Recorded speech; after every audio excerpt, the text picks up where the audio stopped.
What's going on, CrossFit Federal Way? It is Monday, and here we are again with yet another week of at-home workouts. That's all right. It just means another day closer to the doors opening back up and all of us being back in here. Hopefully the 11th is actually that day, and we figure out what those details look like. Either way, we'll wait to see this week kind of what Inslee comes out to say and address what possibly is going to happen come next Monday. So today with our workout, guys, we're going to start off with something that's more about work capacity. It's not necessarily about load, and you'll see that for the first two workouts this week, and then the week's going to get a little heavier as we get further into it, say Friday, Saturday. But today's workout is going to be a 20-minute AMRAP. It's going to start off with 20 kettlebell swings. Prescribed weight on the kettlebell swings is going to be 53 pounds for guys and 35 pounds for the ladies. Then 20 sit-ups, then 20 jumping air squats, and then a 400-meter row is how it was originally programmed. But in this case, you're going to have the option of either 400-meter row if you have a rower or 300-meter run because they're roughly about the same time domain. And again, it's 20-minute AMRAP, so it's as many times as you can in 20 minutes. You are going through that to get as many rounds and reps as possible. So let's talk briefly about our standards, starting with the kettlebell swing. So with a 53-pound kettlebell, again, 53 or 35 being the prescribed weight. If you don't have a kettlebell, you can actually do this with a dumbbell. So let me grab a dumbbell real fast.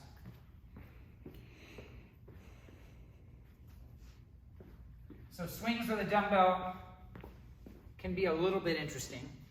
You can either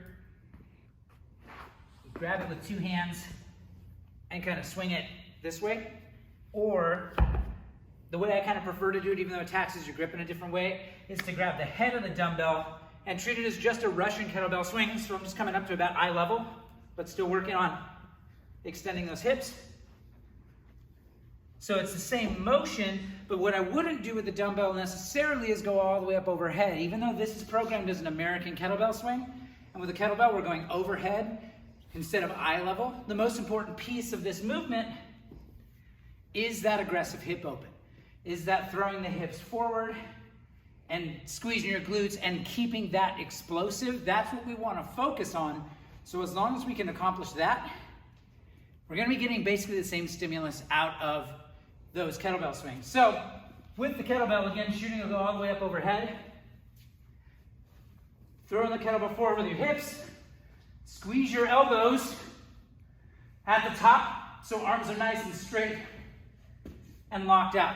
This position here, not a good lockout.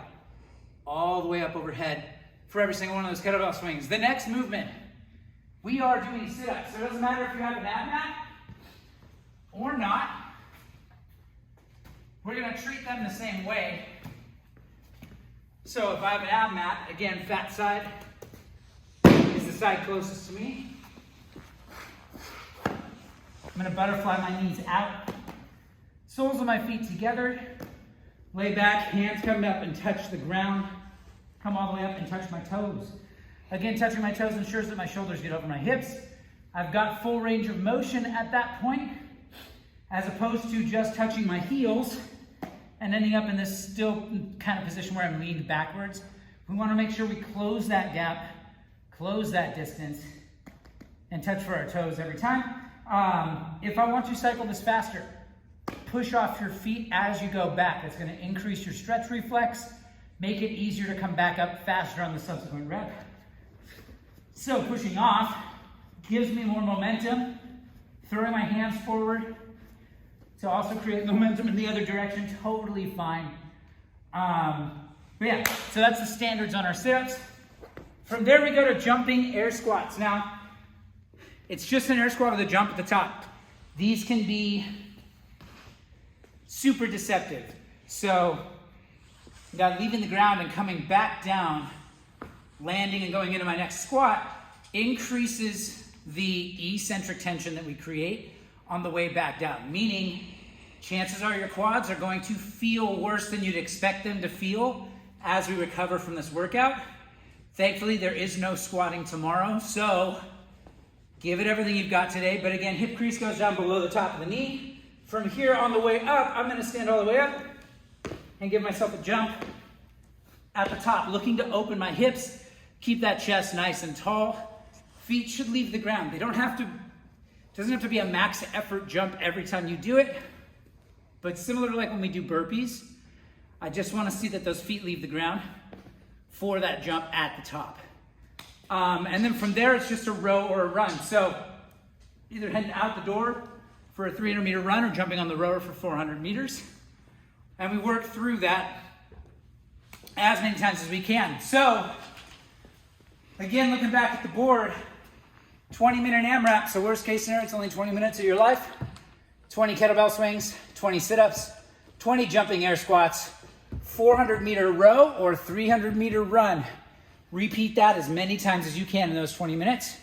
Your score is going to be total number of rounds.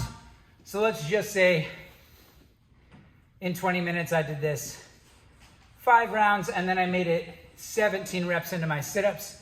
So that's going to be 5 plus 37. And if I did that with prescribed weight, I'd get my little RX.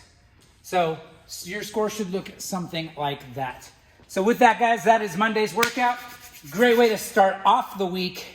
And again, one more day closer to getting those doors open and everybody back in this place. So with that, guys, let's get after it.